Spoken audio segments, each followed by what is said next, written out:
ज़्यादातर ट्रेडर्स अपना funded account कभी पास ही नहीं कर पाते, लेकिन मैंने जो अपना पहला फंडेड अकाउंट लिया था, मैंने उसका फेज़ 1 एक दिन के अंदर कंप्लीट कर दिया था। तो आज की इस वीडियो में हम लोग जानेंगे कि किस स्ट्रैटेजी की मदद से मैंने फंडेड अकाउंट का फेज़ 1 पास कर लिया है।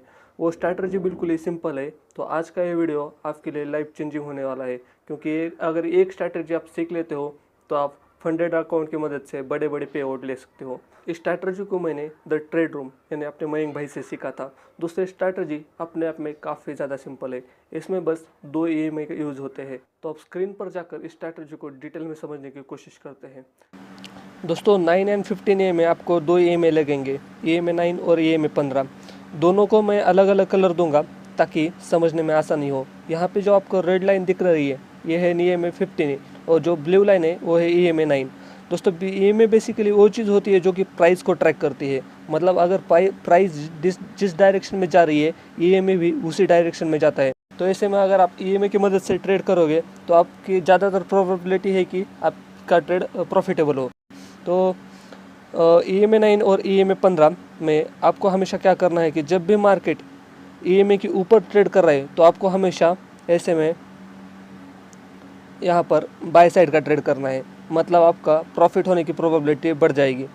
तो जब भी मार्केट ऐसे सिचुएशन में है तो आपको हमेशा ऐसा ट्रेड करना है, ठीक है। मार्केट EMI के नीचे ट्रेड कर रहा है तो आपको हमेशा डाउन साइड का ट्रेड लेना है, जिससे आप मार्केट के डायरेक्शन में ट्रेड कर सको।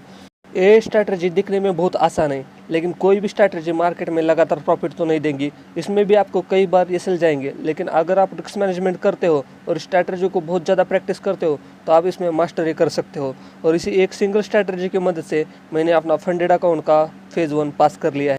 दोस्तों फंडेड चैलेंज पास करने के लिए एक स्ट्रैटेजी जितनी ज़्यादा ज़रूरत है उतना ही आपका लॉट साइज़ भी मैटर करता है। दोस्तों इस स्ट्रैटेजी को मैंने 0.0 लॉट साइज़ पे गोल्ड में यूज़ किया था और इसी के साथ मैंने अच्छे से रिस्क मैनेजमेंट करके अपना ये चैलेंज पास किया है। आप भी कम से कम लॉट में ही रिस्क मैनेजमेंट करने की कोशिश करो, क्योंकि फंडेड अकाउंट के बहुत सारे रूल्स होते हैं और उन रूल्स को ध्यान में रखकर ट्रेडिंग करना होता है। तो कम लॉट साइज़ के साथ ही आप इस स्ट्रैटेजी को यूज़ करो और धीरे धीरे आपका भी अकाउंट पास हो जाएगा।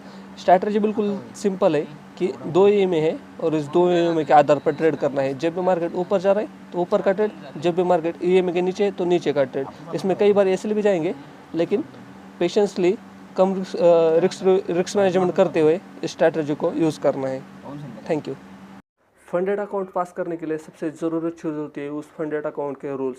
आप क्या करो कि उस फंडेड अकाउंट के रूल्स कहीं पर लिख कर रखो ताकि बाद में पछतावा ना हो, क्योंकि कई सारे लोग ना सिंपल से रूल्स भी नहीं समझ पाते और अपना फंडेड अकाउंट फेल कर जाते हैं।